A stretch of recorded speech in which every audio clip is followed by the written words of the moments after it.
Welcome to the first edition of the Black and Garnet podcast, the Raw edition. It's your boy TJ. I got my boy L Jizzle here with me. And yeah, we got some stuff we're gonna get into with y'all. Go ahead, L. Gamecock fans, thank y'all for tuning in. We're going to be on an amazing journey this year. I can feel the energy, even though I'm not in Columbia. I'm in Florence, PD Gamecock, stand up. I can feel the energy all the way down here, bro. How about you? Yeah, like you said, I'm not in Columbia either. I'm in Rock Hill, probably closer to Charlotte. But you can feel the excitement around the Gamecocks program. Kids are talking about Carolina again. We haven't even played a game yet. We 6 days away. 6 days, man. I can't wait. I can't wait any longer, man. I can't wait, man. It's been a long journey from real Muschamp, man. A long journey. Yeah, man. Honestly, I can say I've been waiting on. How can I put it? I've been waiting on a better coach for 2 years. So not last season because COVID is what it is. Even if we hadn't fired Will Muschamp last year, I would have been okay with that just because of the COVID situation. Right. And not taking that comfort away from the boys. That's their coach, whatever. But that being said, I'm definitely excited about the way the program is trending as far as just the attitude, the effort, the openness compared to the previous year. Definitely. So, man, let's get into it. News and updates. So, I don't know what y'all was doing Friday night, but on ESPNU, Gamecock commit wide receiver Landon Sampson from Texas, 3-star, ladies and gentlemen. How is this dude a 3-star? I mean, I don't get it. He won last year as a junior. He won 6A Player of the Year. In Texas, bro. We're not talking about no 1A 2A ball. We talking about these guys play in stadiums as big as colleges. You know what I mean? But they was playing Jerry World. They was playing in Jerry World. Right. On Friday night he played in Jerry World. But yeah, I don't know who's responsible for the recruiting rankings, any of that stuff. But you guys are obviously missing something, because there's no way that kid is a 3-star. I don't see it, man. That first touchdown, 70-something yards, made 2 guys miss, and took off on the boys. Yeah, and he has speed to go with the hands. I think he's going to be a total package, and just because of the way he plays, I think he's going to fit real well in Columbia and the city and the environment. I think so too. It's going to mesh real well for him. I think so too. I like the pickup. Just a step. Good job, man. Yeah. Good job. Good job, Just a Step. I'm glad we finally got a wide receiver coach. Man. Speaking of which. Speaking of that, man. Let's get into this new offensive staff. Whole new staff, man. Beamer didn't keep nobody from the offensive staff. Yeah, I know, and I know there's the thing with Bobo or whatever happened. I know we'll never know the details, but something happened between Mike Bobo and Shane. Yeah, and he's no longer with us. I like Bobo's run game, but I feel like we needed something different here. Yeah, we're not gonna be able to run it down Georgia, Alabama, LSU's throat every week. You know what I mean? So we're gonna have to be more creative, and I feel like the new staff has pieces to make that happen. Everybody seems like they're hungry. They want to be here. Yeah. They want to prove themselves. They believe South Carolina can win and win big, and they want to do it. Right. Yeah, definitely. I feel the same way, man. I think we're upgraded at every position except running back, and I say that because we really don't know how Hardesty is as a running back coach in the SEC. Like he's following behind Thomas Brown and Dez Kitchens. Those are two. Those and are two boys is top doing their thing 5 in the running running back back room. coaches right now. You know what I mean? I'm saying. So yeah. So to piggyback off what you said, I feel like we did upgrade every position group as far as the coaching goes. The jury's still out on running back. Obviously, the talent is there. That room is stacked. So that's not a knock on Hardesty or anything like that. It's just we don't know yet. We don't know how he's going to develop in the SEC. He was a hell of a player in the SEC. So hopefully that translates to being a hell of a coach. Right. Definitely. And as we said, wide receiver coach, just a step. Salute to you, man. Nice pickup. How you think he's going to fare over his replacement, Joe Cox, man? I think Step's track record speaks for itself. I don't even think we have to get real in depth into it, but everywhere he's been, he's made that wide receiver room better. From a recruiting standpoint, from a development standpoint, it's just the look in their eyes. They look ready. They don't look lost. I just think he's probably the most valuable piece that we brought in on offense for the situation that we've been in the past 2 years. That's an interesting take, man. I sort of agree because how the wide receiver room was left, like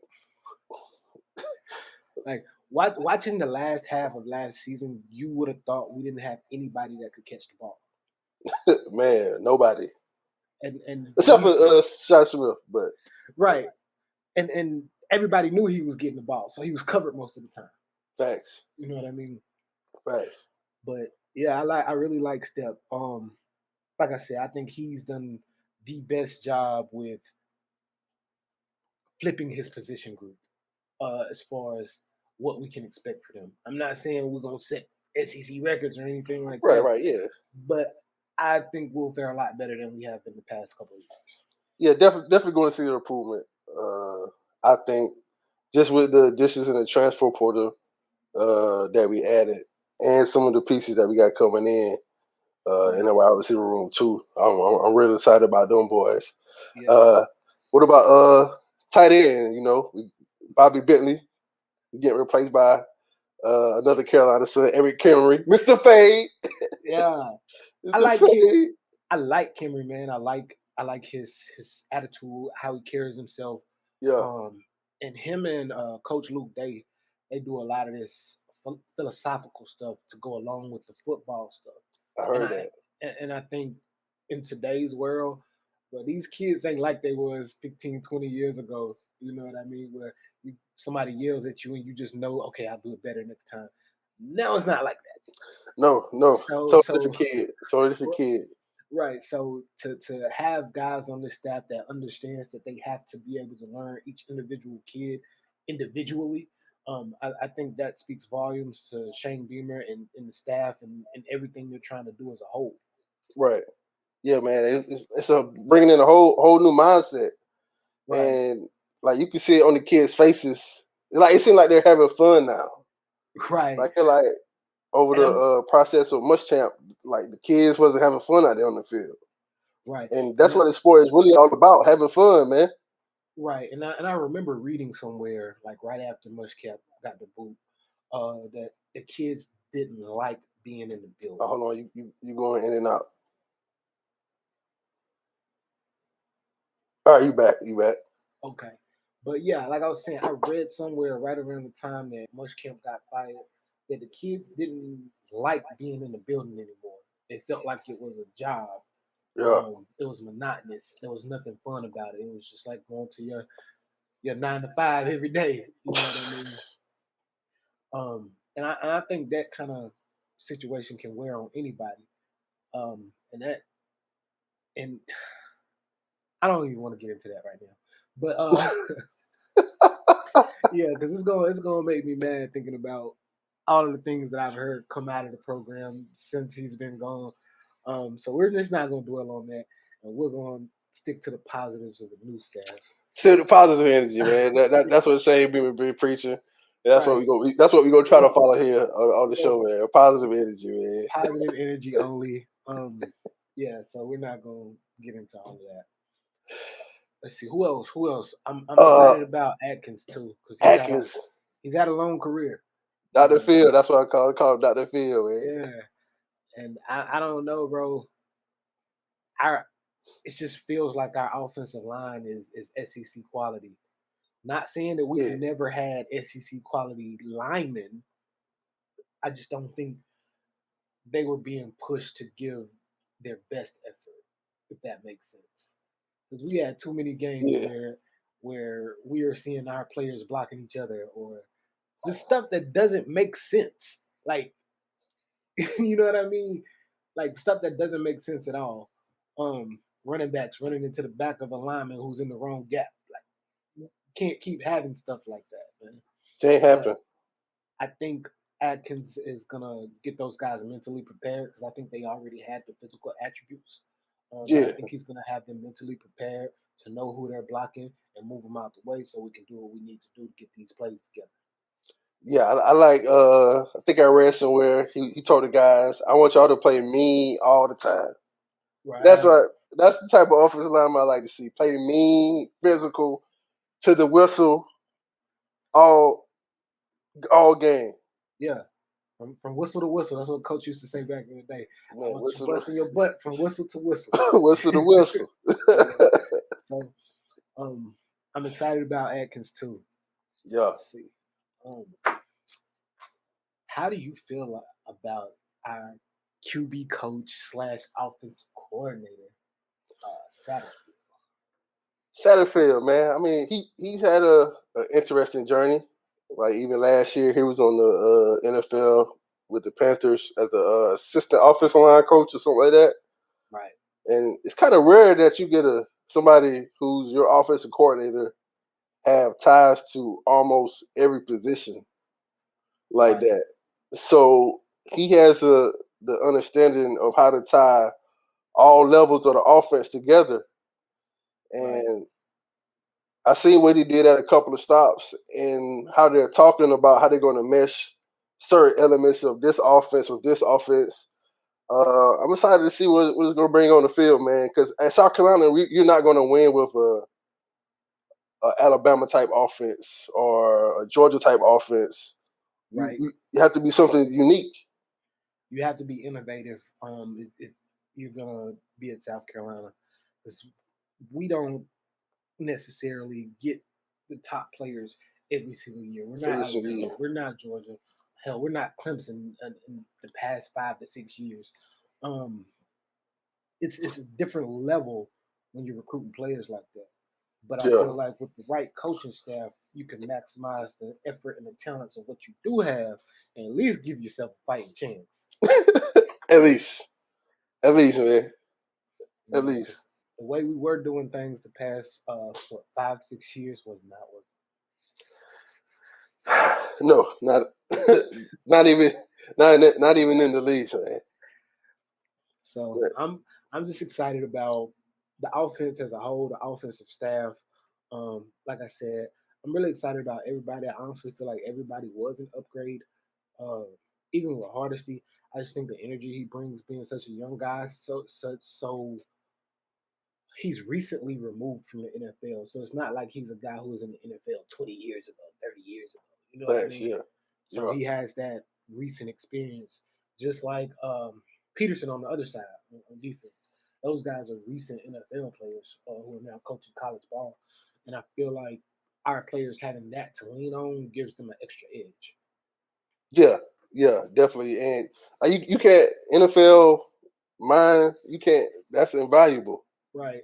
Somebody who's been there, lived it. You know, right. Having that resource that you can go to. So how did you get through this? And having somebody answer those questions for you, I think that's invaluable.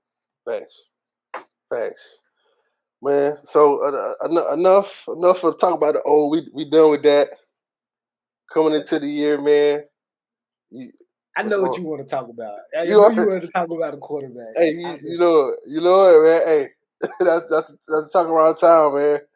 Let's talk around town. All right, so everybody know what happened to Luke Doty. He's probably not going to be able to go game 1. But according to sources inside and outside of the program, Luke Doty is heads and shoulders above everybody else on the roster. So we're not Was going. that shocking to you when you heard that? Was that shocking to you?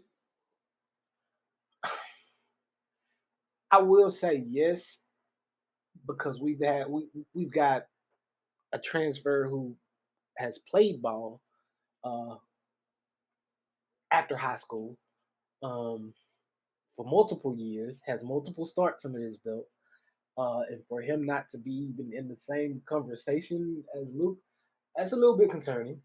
Um, and then we have what's the guy Zeb Nolan. Zeb Nolan. This dude was coaching 2 weeks ago, bro. Brady, that's crazy. 2 weeks ago, he was GA. Not even a coach. He was Yeah, GA. he's a graduate assistant 2 weeks ago, and now he pulled the cleats back out the closet, laced them up, That's and him go up. back on the field. Now whether he gets playing time or not, I feel like because he's played at some big schools, it's not like he was playing at D3 schools. Yeah. I was stating What North was it? Dakota. Yeah, you know what I mean. Yeah. Obviously, it's not the SEC, but he's done some things there. Took Oklahoma absolutely to the wire when they were number 5. Um, but you also have to look at why Yeah. he was never the starter for those programs. I'm not. I'm not Yeah. going. I'm not gonna bring up try to down him or anything like that. But he has some issues he needs to work on with making sure he throws to the ball to the person in the right color jersey. You talking interceptions. That's what you talking about. Yeah, Yeah, we don't. Yeah, we don't. those interception numbers were mind-boggling. I think he had more interceptions than touchdowns the last year he played. I think 5 touchdowns, seven interceptions. I think. Yeah, Don't quote me. I think that's right. Don't quote me on that though. yeah. I'm not specific. We'll pull that up later if we need to. But the numbers aren't great. Um, Now the experience side of it, Yeah. obviously he can help get Luke or Jason ready, or even Colton if that's who gets the call.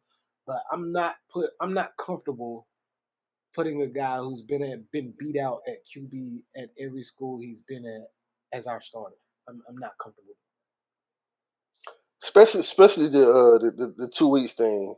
Like I know Beamer said he asked some of the offensive players and defensive players before he made the move from for Zeb from Jed to position, and they said it was okay. But I feel like you should give the people who put in that pain all spring, all summer, and all fall. I think they should get the. I'm not saying the nod, but a little bit more respect on it on their name. Right, and I'm not trying to disagree with Beamer's decision or Marcus Satterfield or anything like that. It's just I have a hard time understanding how you have so little faith in the quarterbacks that you've already recruited that you move a graduate assistant to an on-field role. Yeah, That's my only thing. Um, and then, like I said, that's not a shot at Zeb or anything like that. It's just I think in this league at this school, because of all the other issues we have with recruiting high-level players and things of that nature, quarterback has to be a winner. Like there's no question about it. The best time period we've had, the most successful time period we've had in football came when we had a quarterback who was just a winner. He wasn't a big arm guy, 14, right? He wasn't a big arm guy. 14. He wasn't the fastest guy. He just did Make plays. enough to get the W. You know what I mean? He's a And gamer. He was a right. gamer. And I feel like when you're in the position that South Carolina is in, your quarterback has to be a gamer. Like Gotta there's be. no way around it. Even if he can't throw the ball, he better be able to run. You know what I Yeah. mean? So it's going to be interesting to see how this all shakes out. I'm really excited to get Luke back because I have heard that he's phenomenal. When he is back there, he commands the offense. Everybody respects him, looks up to him. He's a vocal leader.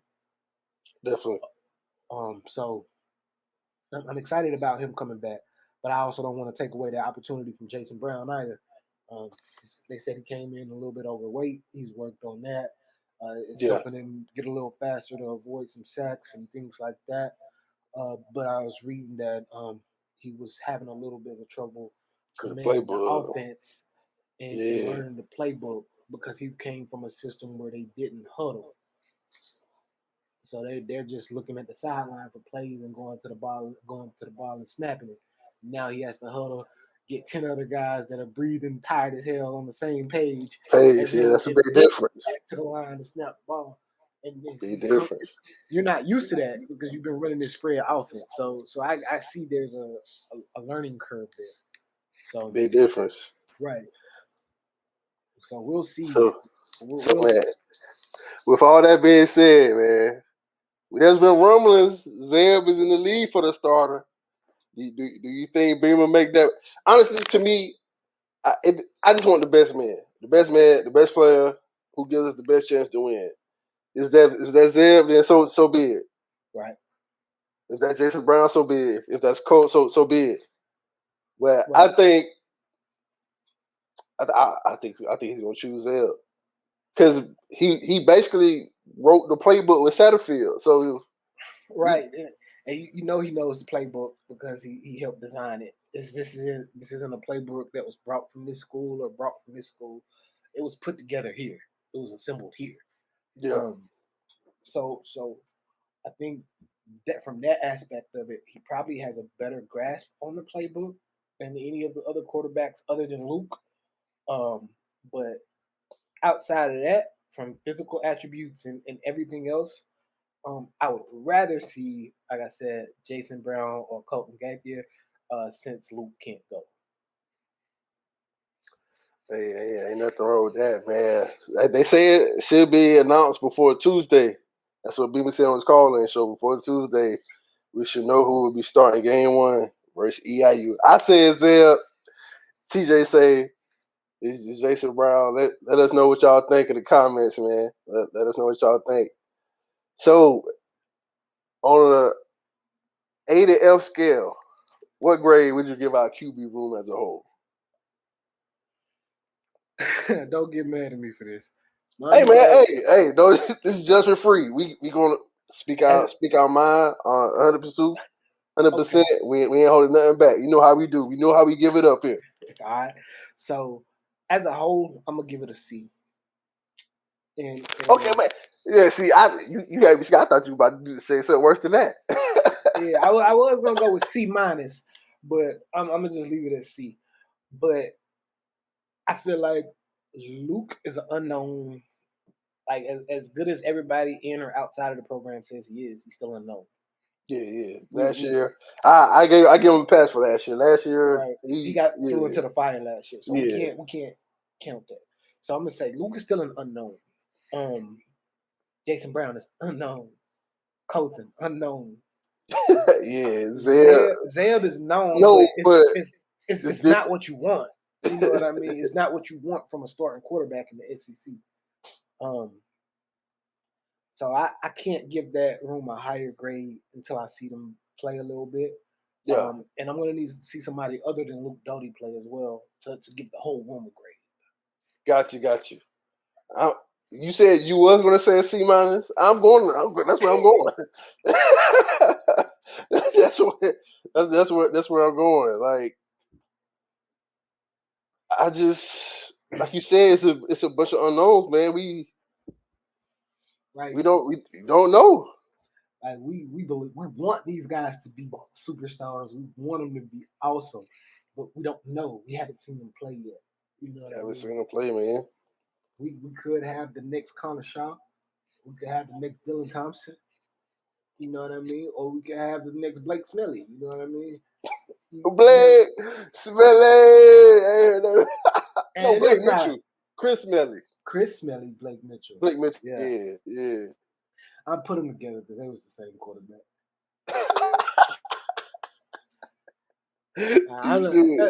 I'm not gonna hate on them boys though. Yeah. We both knew who should have been quarterback back then, but we're gonna leave that alone. Yeah, man. Another topic for a different day, man. Another topic for a different day. All right, so that's enough with the quarterbacks, man. You know who next? Running backs. This is probably the deepest or the second deepest position group on the team. Yeah, by far. Well, I don't know though, because defensive line and tight end are pretty stacked. It's definitely a conversation. They're definitely top three. Yeah, hands down, definitely top three. So you have one known commodity in Kevin Harris. We know who Marshawn Lloyd is. We know what he was capable of before the injury coming out of high school. Yeah, he got injured, but he's also had a full year to get up to speed with the college game before ever having to play a game. So he understands the speed of the game. He understands what it's going to take to be one of the better players in the league now before he's even played a game.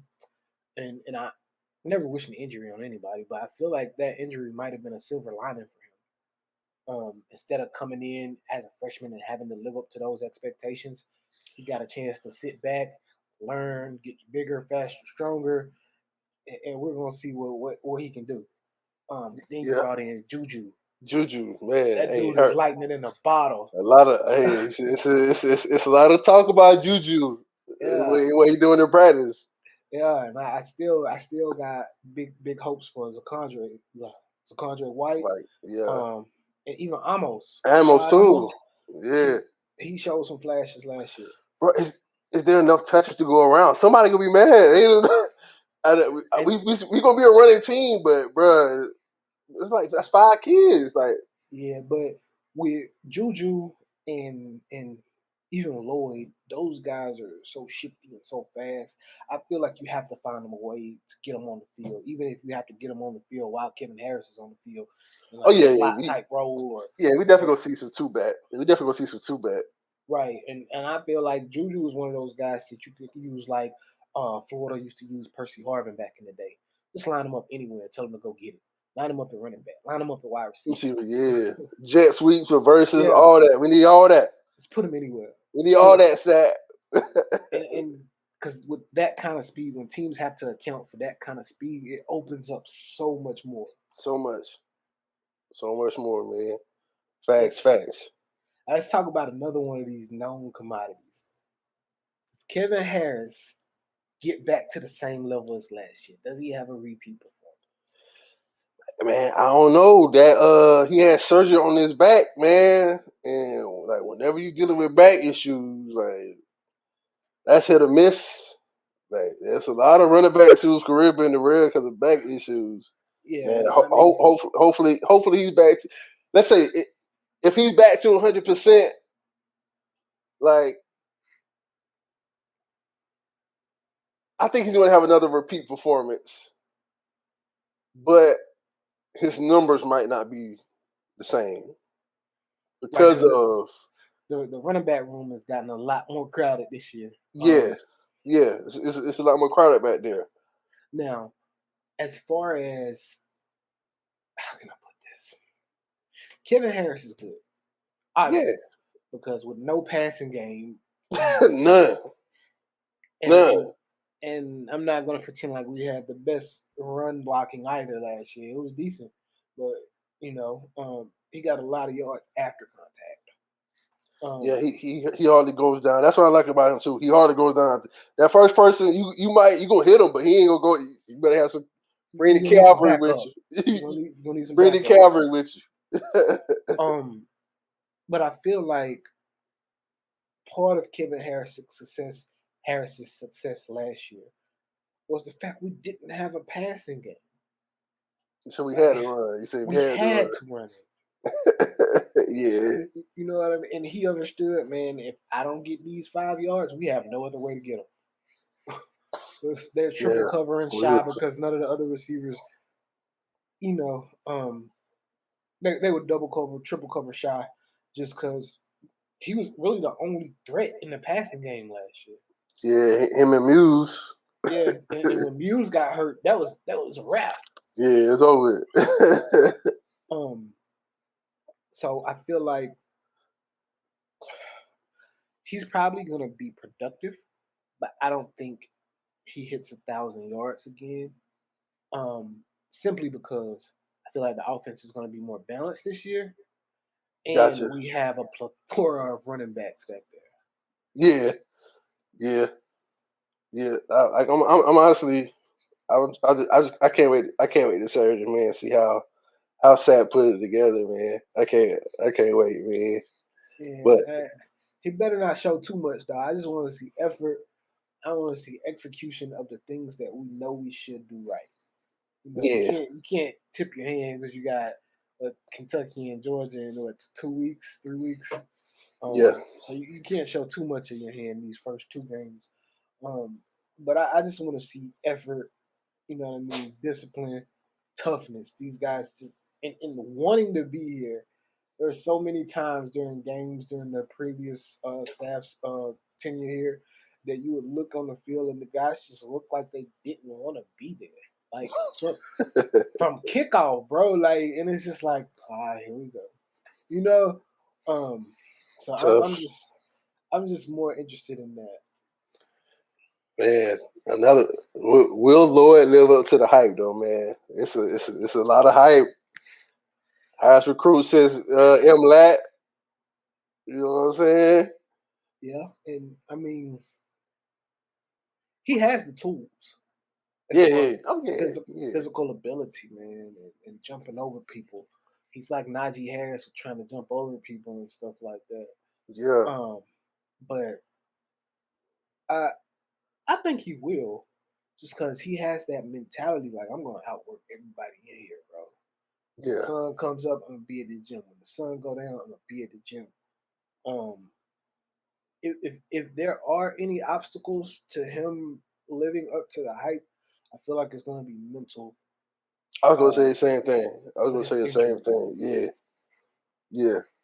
Because his injury was not contact. Like it was nobody Just like a freak accident. freak So accident. Yeah, like how do you get that out of your mind? Like, oh my god, if I make this cut, is it gonna tear my knee up again? Like yeah, once he gets past that mental block, he'll be alright. yeah. I think so too, man. Um, like what would you consider a good? What would you consider a season that he? What? How many yards would he have to gain for you to say that he lived up to the hype this season? To live up to the hype, Yeah, at least 750, bro. The 750. the minimum. And the only reason I'm saying is that low is because we also have Kevin Harris, Juju McDowell, Rashad Amos, and Zaquandre White. You know what I mean? Right. And Luke will be running, toting that thing too. right, and there's a lot of mouths to feed in that running back room. So um, we'll see. I can't say yeah he's gonna get 1,400 yards because we got five other capable running backs. Yeah, yeah. I mean, but there was. I, this ain't my question. This is a question I seen. People been wondering: is 2,000-yard rushers possible for the Gamecocks this season? What you think, man? I would say yeah. It just depends on how the gameplay is going. Are we going to be more of an aired out team, drop back, let it fly? Or are we going to hand it off? Okay, we got them on their heels, now throw it. Uh, I honestly think it has a lot. It's going to have a lot to do with the play calling and what the other teams are giving us. Yeah, If you're trying to blitz us all game because you think you're gonna rattle Doty and we throwing screen passes that's going for 40, 50 yards every time, then obviously our running backs ain't gonna get a lot of yards. You know what I mean? yeah, But I think it's possible from a talent standpoint. It's definitely possible. yeah. Oh yeah, Um, definitely. and that's no question. So if any of the running backs are watching this, that's not a knock on y'all. Trust me. There's just so many of y'all. I don't know if y'all are gonna get enough touches for two of y'all to get 1,000 yards. Okay, if not two, does one of them get 1,000? I mean, that's probably more feasible than 2 1,000-yard backs. Yeah. And I haven't seen Lloyd play. So if we do have a 1,000-yard back, I feel like it'll be Kevin Harris, just because that man can get yards after contact. He's gonna run through them first 2 tackles, bro.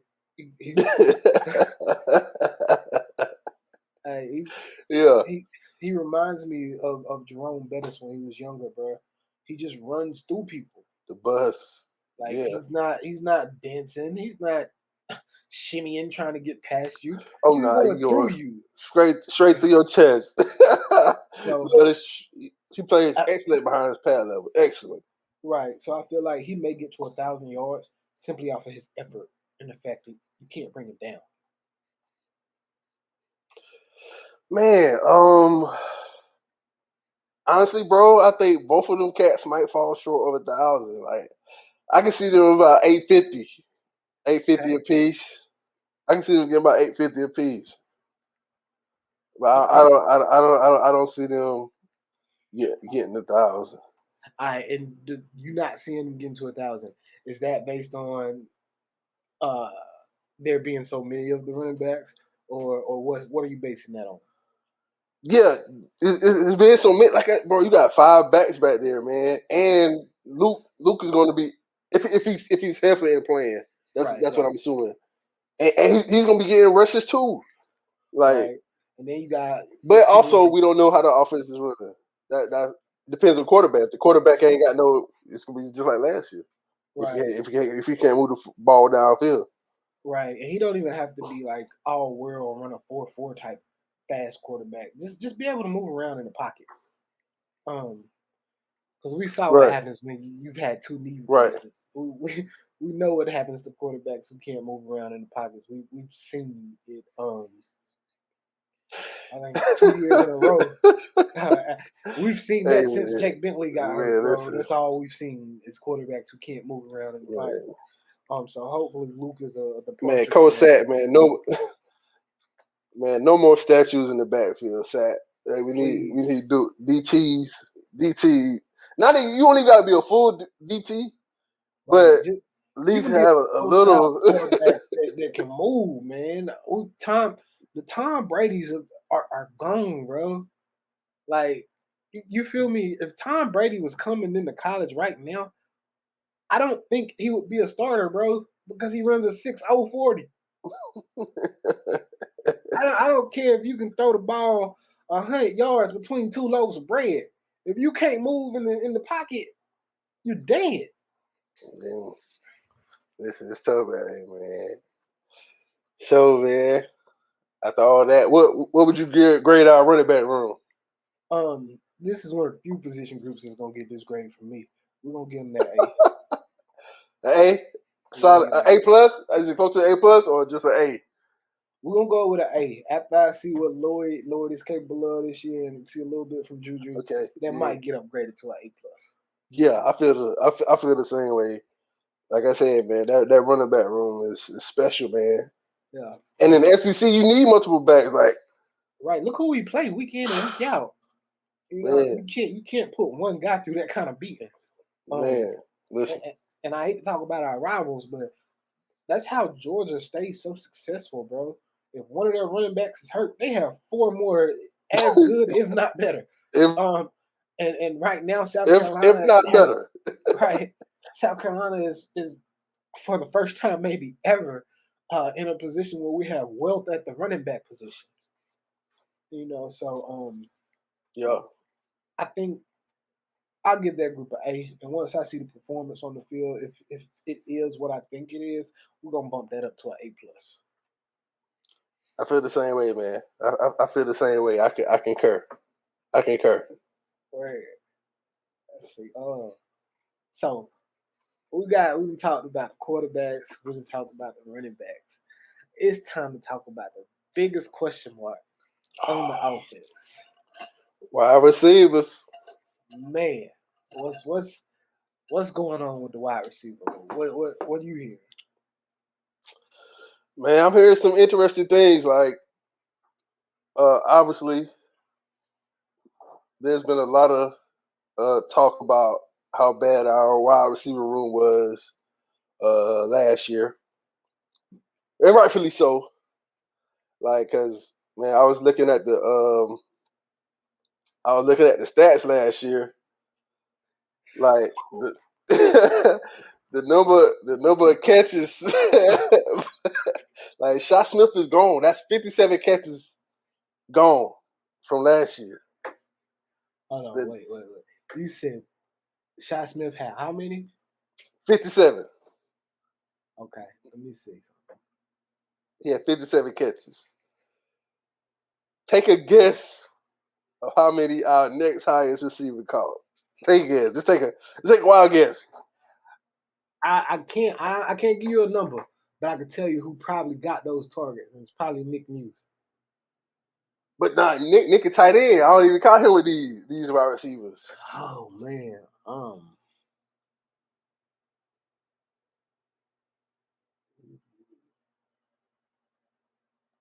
I'd say probably 15 targets for the next closest wide receiver.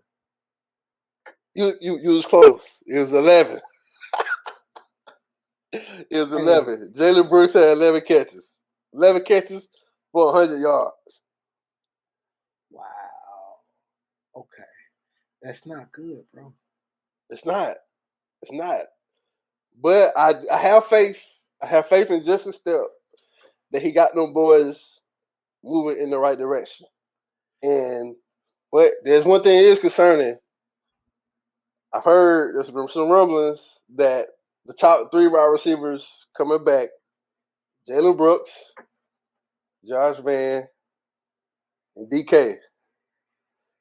Now they said the drop off between that first group and the next group is tremendous. Yeah, and that's kind of scaring me. That's scaring me. Like, yeah, especially because I had high hopes for Amarian Brown coming from Georgia Tech transfer. I thought he was going to be but Shot Smith replacement. Apparently, there was something going on with a COVID situation or something. He just started practicing. Okay, well, my bad then. Okay, that's probably why then. We didn't hear, and I kept wondering why we hadn't heard anything about the wide receiver that we brought in, who was more productive than the rest of our wide receivers put together. Yeah. I was wondering why we weren't hearing more about it, but I heard he just started practicing like maybe a week and a half ago. Okay. So that's probably why he's going to have to build his way back up the depth chart. Okay, that makes sense. Ortre was named in that second group as well. And man, I like Ortre. I like his size. I like his toughness. Man. I just want him to get healthy, man. Man, his freshman year, I was so excited. I was like, oh, we got another big body receiver. You know, he ain't quite Alshon, but he can grow to that level. He might grow to that. But injury and everything took that away, and he set out last year. Yeah. So hopefully, man, he's fully healthy, and he can be productive for us this year, man. Yeah, I really like him. And then if EJ is still bouncing around between wide receiver and tight end, and you have a guy with Ortre's height and size and speed out there as well, that's going to present some mixed matches. Man, especially EJ, 6'7", throw it up. Just throw it up. Throw it to the corner of the end zone. Throw it up. We see it in the spring game. Throw it up. And I don't know if you watched a lot of the highlights from Jason Brown and EJ when they were at St. Francis, but I swear to God, I think that was their offensive playbook. Jason Brown, drop back, take 3 steps, let it fly. Man, EJ, go up and get it. Go get it. Yeah, shoot. You 6'7", you better go get that thing. So, shoot. I'm interested to see how his skill set translates to the SEC. EJ. Yeah. Yeah. That's a big boy, man. Man, big. I'm telling you. Hey. It's like LeBron James on the football field. So right. right. I'm definitely interested to see how he puts it all together and how our staff is able to use him. Right. What you think about DK, man? I've been hearing he been showing out. Man, I want DK to be the best wide receiver that we've ever had. Just as the kid gives his all, man. Like he's been Man, jerked around, man, position to position, um, and he's tried. Like you know what I mean. It's not like he was like, oh, they moved me to wide receiver. I want to be a quarterback, and you know what I mean. He didn't take his ball and go home. He was like, facts. He okay, could have. He could right. have. He could have transferred to South Carolina State, anywhere, bro, and played quarterback. Yeah, But he stayed loyal to his teammates, stayed loyal to his school, um, and I want to see him be extremely successful. me too. Um, and he's dynamic, man. He's electric with the ball in his hands. Yeah, I remember watching him when he was in high school at Fort Dorchester. Man, the boy is a gamer. Um, I can't really put my finger on who he reminds me of, but he's electric. Um, speed, speed. elusiveness. Uh, he has it all, and he has that mentality that you want in your number one wide receiver. A guy that's gonna work harder than everybody every day to make the whole team better.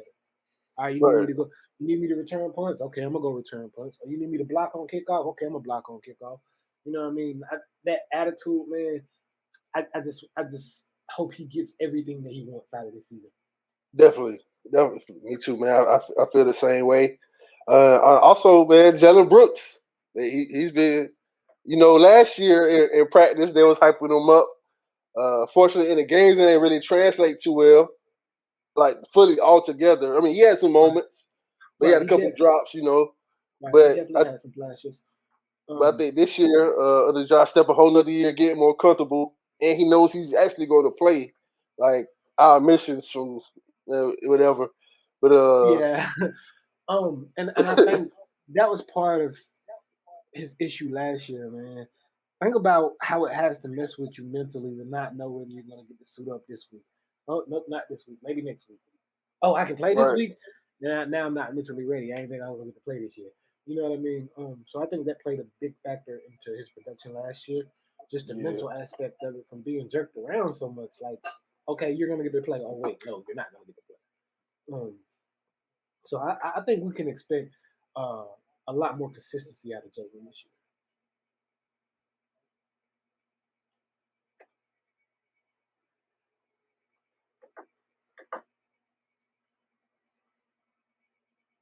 number one option, man. What you got?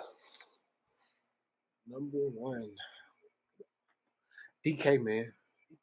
We'll go with DK. DK? I think so. I can see that. I can Because see that. I don't think anybody else is gonna. The kid wants to prove himself to the point where I think he's gonna push it. You know what I mean? He's gonna make it happen. Um, Yeah, yeah. so and he has experience at this level. Albeit he was playing quarterback and wide receiver, wildcat quarterback, all that stuff. He's got some experience at this level. He finished out the game. Was it 2 years ago when we beat Georgia? Um, he Yep, two finished years that ago. game. Yep. You know what I mean? So he understands the speed of the game. He understands what's going to be coming at him. So I don't think you have to worry too much about him. And I think the former quarterback experience is going to help him with the route running and getting in the right place at the right time and helping his quarterback out with getting open and things like that. Yeah. Okay. Okay. You got DK. Um, no more option. No more option, man. Now, you know you only get to pick between Josh, DK, and Jalen Brooks because apparently there's a huge drop off after that. So you have to pick one of those three. Hey, if I had to pick between one of those three, man, I'm gonna go with DK too, man. Like like you said, his leadership ability, and I think he wants that moment. Right, Like 35, we need this first down. right, Who I'm going to? He can't throw that to me. I got you. right. I feel like You know what he's I'm one of saying? the kid. I He's the think he type got of guy that that lives for mentality. the pressure. He lives for the pressure. Yeah, yeah. I could see that in him. Yeah. I could see that in him. So we didn't talked about the wide receivers that we know about, the wide receivers that we've been hearing the most about. Man. So after all that, what grade would you give our wide receiver room right now? Oh man, I'm gonna have to say, I'm gonna say a C. I'm gonna say a C.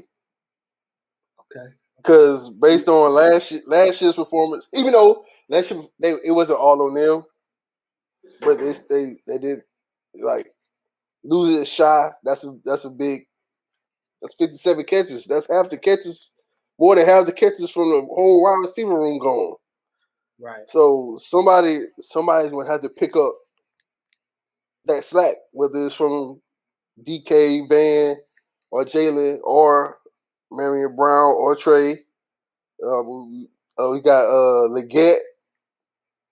Now You know, that's one of the guys that I'm confused about. Because if I remember correctly, he was one of the guys that did it all in high school, right? He wasn't like a true wide receiver. I think so. Yeah, I think they moved him all over. Yeah. So with some development from an actual wide receiver coach, I'm interested to see how he develops. Um, but as far as the room as a whole, um, all of these guys besides Amari and Brown and EJ were on the team last year. You feel me? Um, Yeah. and this team doesn't have Shy Smith, bro. Shy Smith ain't walking out that locker room Saturday. Um, Yep. so I gotta go with a D. I can't give him an F. Just because Man, there's I a wish he should there's have a stayed. lot I wish he of could have stayed another year. but yeah, but there's no known commodities in this list. You can look at Amari and Brown and say, hey, he lit it up at Georgia Tech in the ACC. He's gonna do the same thing in the SEC. Yeah, We don't there's know no that, you can't say that. Yeah, that's not a definite. right? The potential is there, but it's not a definite. Right. So you know what I mean. I'm just interested to see how the group looks as a whole. Obviously with the new quarterback, new coaching staff, um, new blocking schemes. I'm just interested to see how it all comes together. But yeah, as of right now, I got to give him a D. Oh, you gave him a D. You gave him lower than the quarterbacks. D, bro. Ooh. And like I said, the reason for that is last year's production. Plus, Yeah, this team is missing the leading receiver from last year. yeah. You know, Yeah. and you gave him a C. So and I took that Shy Smith piece into consideration. So You're right. You're right. Yeah, I'm gonna go with yeah. a D until they prove themselves. And I feel like they have as good a chance as anybody to prove themselves because the ceiling was so low last year, bro. Low. Like there's nowhere to go but up. Nowhere to go So but they up. have to be better than last year. Facts. Facts. Say that again. Nowhere to go but up. Nowhere to go but up, bro. You absolutely have to be better than last year. Gotta be, man. Gotta be. And we've talked about the wide receivers. Now, this is another group that people feel like is a known commodity. That we got some pieces here that know what they're doing and we can rely on. Let's talk about the tight end. Man, that tight end room was nice, man. Look, we got Jaheim Bell, Nick Muse, Kevion Mullins, Eric Shaw, and EJ Jenkins. Is bouncing back and forth. He's bouncing back and forth. And don't forget Trevion King too, man. So that's Yeah, what it's like 7 names. right. Um, You got and, all and different skill sets. right, because you Like, got some guys that are more like H back type tight ends, and then you got some of the traditional type tight ends, and then you got your physical specimens like EJ and Jaheim Bell. Um, Listen, I feel like Jaheim Bell is gonna be a man among boys at this tight end position, man. He's bro, he's fast enough and agile enough to make catches and make a move in the open field, but he's also strong enough to knock your defensive end on his butt. You know what I mean? bro. So Bro, I'm really excited about Jaheim. have you seen the little clip? I don't know if he released it. No, I think he might have released it on Instagram or TikTok, one of them platforms. They put him at running back in practice, No, I didn't see that one. and bro, he took the hand off, 2 hezzy cuts to the outside, Go. go. So And this is a yeah, tight end, bro. And this is a yeah. tight end. And Like that's you can legitimately say, he could put it in a formation. Sack could put it in a formation. You can have like 4 tight ends on the field at the same time. right. And that's the versatility that I'm talking about in that room. Um, that room is a Swiss Army knife, bro. You got the tight ends that can play wide receiver. You got tight ends that can play tackle if you need them to be an extra tackle on the line and just block. Um, Muse is a really good blocker. They say EJ's coming along with the blocking. If I remember, Chivion Mullins, Yep. he was good at blocking. Obviously, Jaheim Bell Yep. is a monster. Um, so he had I haven't seen it, but he has the physical attributes to be able to do it. So that's one of the Right. things that I'm looking forward to seeing. And I hope we get to see a lot of our tight end stuff on Saturday. Because when I was watching that Eastern Illinois They game, bro, they they left the middle of the field open the entire night. Um, our tight ends well, making set school records. that's the buzzword for being with tight end. We going to the tight end. Yeah, We want depth.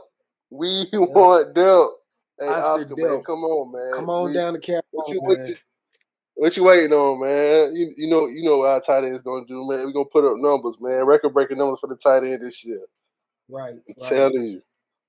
Look, people that come here to play tight end, even the walk-ons get NFL contracts. You feel me? Hayden Hurst was a walk-on. A lot of people don't remember that. Hayden Hurst was a walk-on. You know, Man. so and Bro, tight end you, man. Bring us back tight end you, man. right, Like, bro, like every so often, not even so often, like it's been consistent tight ends we put in the league. right. Even going back to Jared Cook, Buster Anderson. Saunders, Anderson, Jarrell Adams, Um, um, we just talked about Hurst. Hayden. Muse gonna Um, be next. and then Like the H back position, man. Look, Pat DeMarco. Your boy had a whole NFL career. Like nobody was using a Marco. fullback anymore. Facts. But he made a name for himself, and he's stuck in the NFL. You know. Oh, I almost Uh, forgot. Justice Cunningham. I can't forget oh Justice. yeah, how we almost forget Justice? Man, oh, There's a long line of NFL tight ends at South Carolina. So Oscar, if you want to add your name into the list, come on down, man. come Come on, on man. We down. cocky, man. Come We on, got one of man. the best tight end coaches in the country with Eric Henry. Yeah, man, just come on. Come on down, man. Man, you think they gonna live up to the hype? You gonna live up to the expectations, man? They have to. They have to. Yeah. The tight end position group is gonna make or break this team because we know what the running backs are capable of. Oh, We have hold no. on. You going in and out? Yeah. And you buffering? Hey, you No, no. buffering, bro? Hold on. And that might Say be you, something. bro. It might be me. It's me. I'm buffering. Yeah, because you're not even moving on my screen.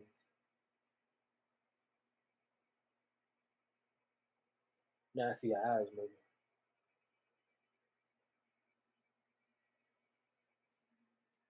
Hold on.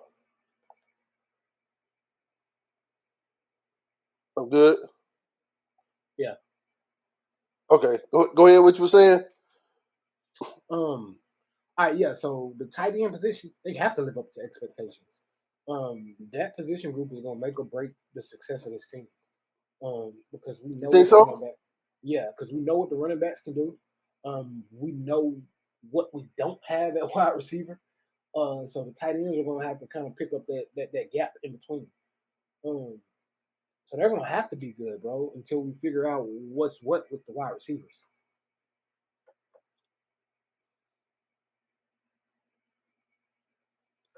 Facts. Facts. I can see that. I can see that.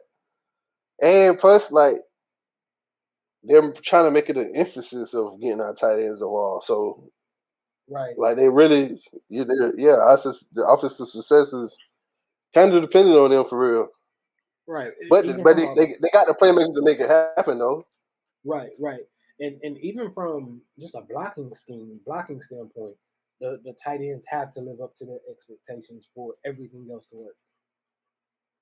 Yeah, yeah, And I'm yeah. gonna go with the same grade I gave the running backs. We're gonna go with an A on the tight end. You know what, Jaheim Bell, you just got y'all a plus, bro. So y'all are A plus.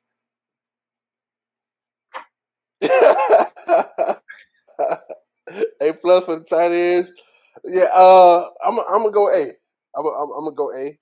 I mean, still excellent room. I mean, weapons everywhere, all different varieties. Like, Right.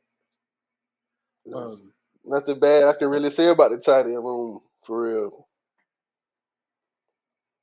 No, not at all. I'm Yeah, I got no negatives on the tight end room, bro. None. Last year they did their job. I can't say anything negative about the tight end. No, cause shoot, Nick Muse had the second most catches on the team. Right, and 30. he didn't even, He had 30, and he got 30 injured. catches. And he got injured. He didn't play the whole season. Let's see. So we talked about the tight So, ends. We man. talked about wide receivers. We talked about running backs. What's next? We got offensive line, man. Let's talk about this offensive line.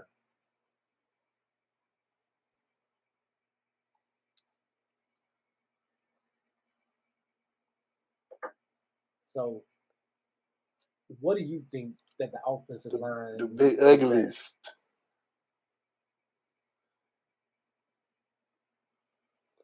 Like last year, like we were good. We were good running the ball.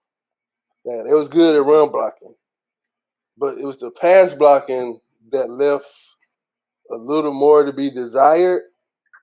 Even though some of that was on the quarterback, either holding the ball too long or the inability to escape the pocket and avoid sacks. But it was too many times, too quick of a pressure. Like you can't without the right protection back there, you're not going to have a good passing game. Right, right. So that's one of my takeaways for them. But as far as Now, overall, like we only lost one person, and that was Hutch, right? I think everybody else is back. yep. And everybody else looks so much stronger, bro. Have you seen these boys lately? Man, hey Luke Day, hey Luke got them boy right, man. I, They actually look like an SEC line. right. I was looking at what's his name? Hank Manos. Try turn time, Jackson. You try No, Jackson. no, I'm talking about Manos. I think he the backup center. Oh, Hank. Manos is built. Yeah, yeah. That boy is built like Mr. Incredible. Yeah, man, that's a big boy, man. Man, that's a So, big boy. and Eric Douglas, man, that kid, he's so smart, so well spoken. Yeah. And I feel like that's one of the things you need in your offensive line. If your offensive linemen are dummies, you're not gonna be very successful. Um, Especially at center. Like they right. control everything. He's making play calls, you know what I mean? He's helping Jason Brown learn the protections that he's supposed to know as a quarterback. That should let you know where Eric Douglas's head is at. He knows his playbook. He knows what he's supposed to be doing. He knows what everybody else is supposed to be doing.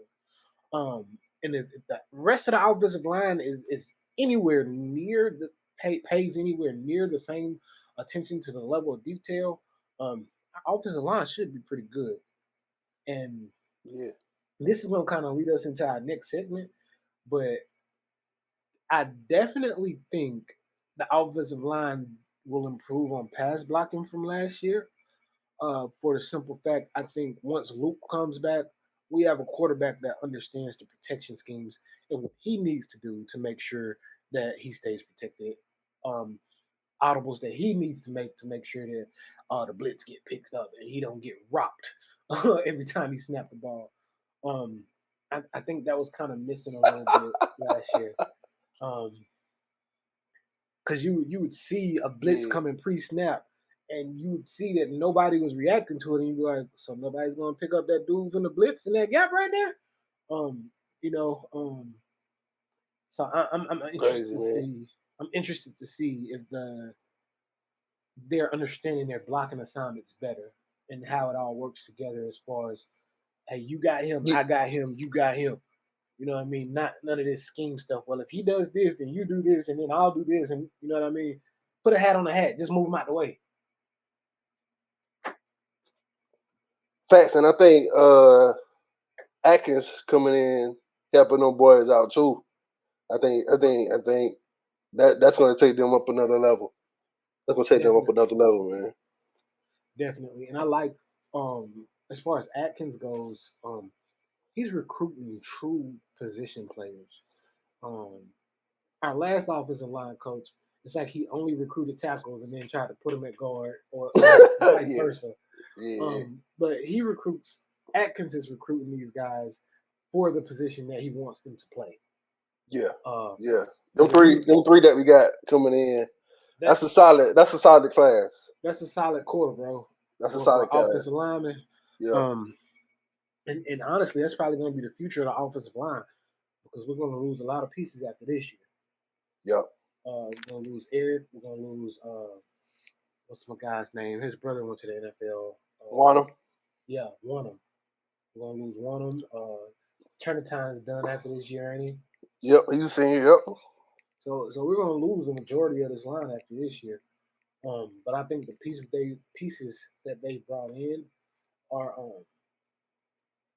going to be more than capable of reproducing or even being better than what we've been seeing.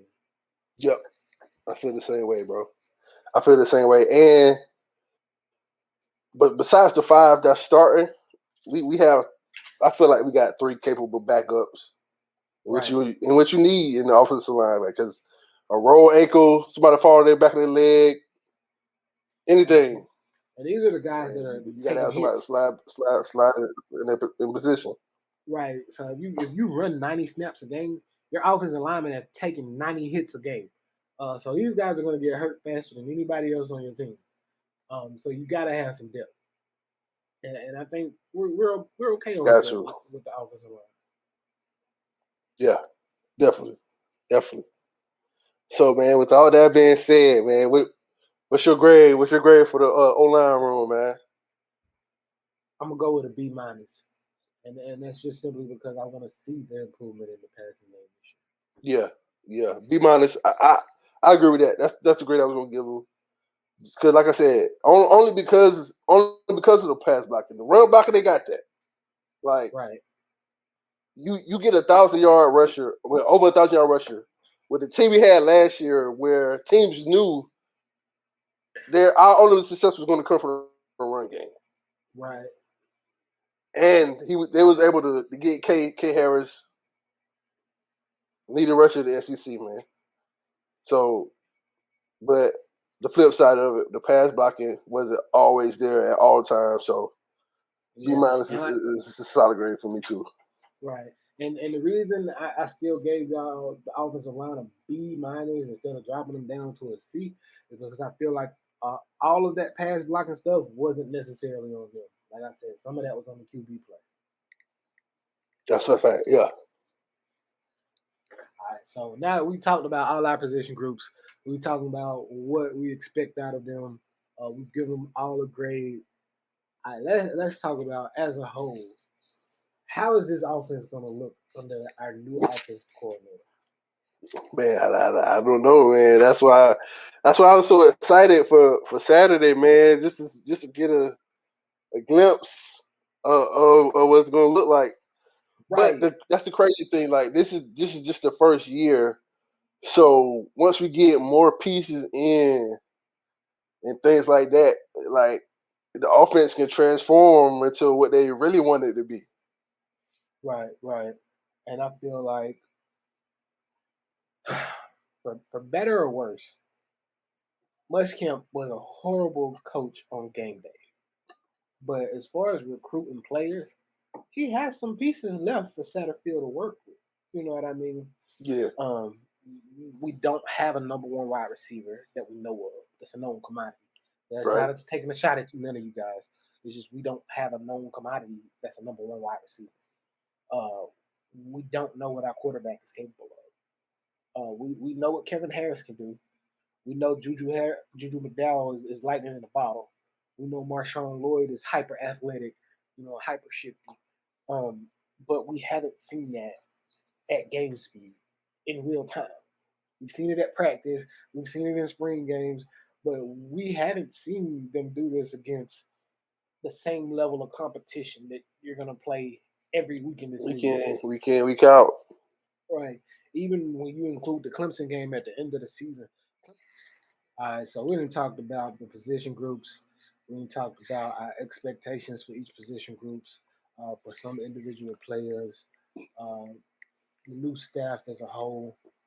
All right, so after all of that, talking about all of that, what is this offense going to look like under first-year offensive coordinator Satterfield?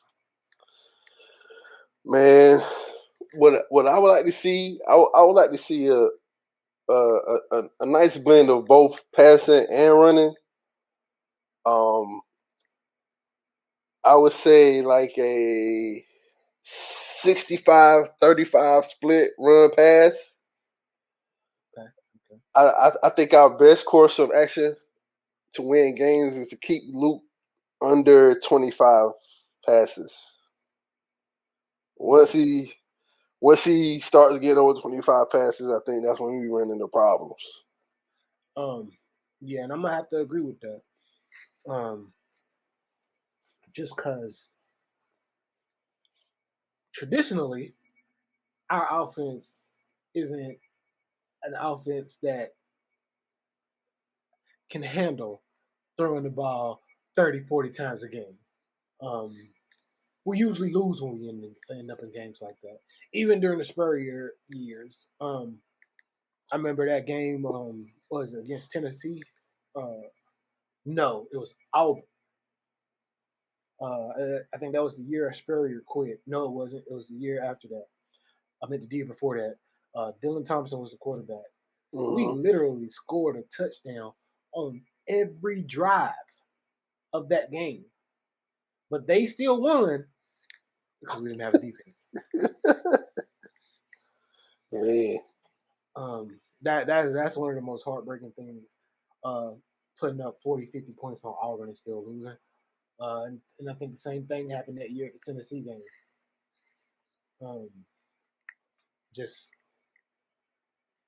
We need consistency. We need a running back who we know we can lean on, which I think we have in Kevin Harris, and I think we have a couple more of those guys on the roster. Yeah. But I'm waiting for a wide receiver to emerge and say, "Hey, I'm that guy. Throw the ball to me. I don't care if I'm double covered. Throw it. We need that guy." Yeah, I think that's the only thing that's missing. When we had Debo could have 4 defenders on him and somehow he would come down with the ball. I still don't understand it. Brian Edwards too. Yeah, Edwards too. And don't even take me back to the Alshon Jeffrey days.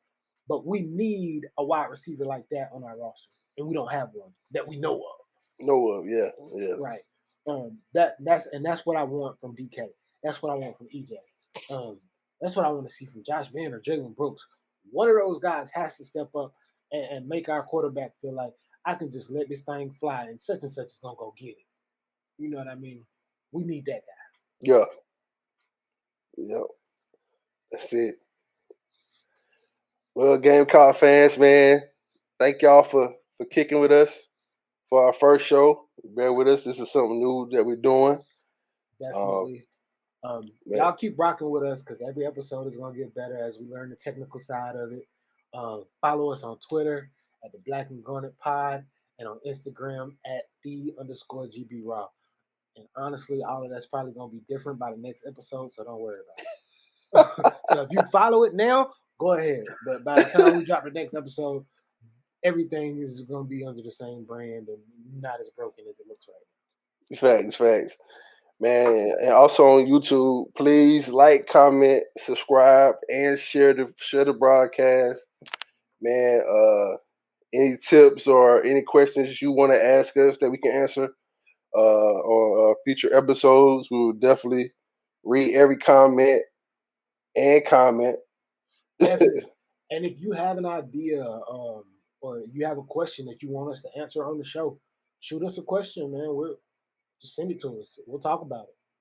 We'll talk about it, man. Man, until next time, I'm LG. And I'm TJ. And this is the Black and Garnet Podcast of Raw Dish. Y'all be easy. Easy, be cocky.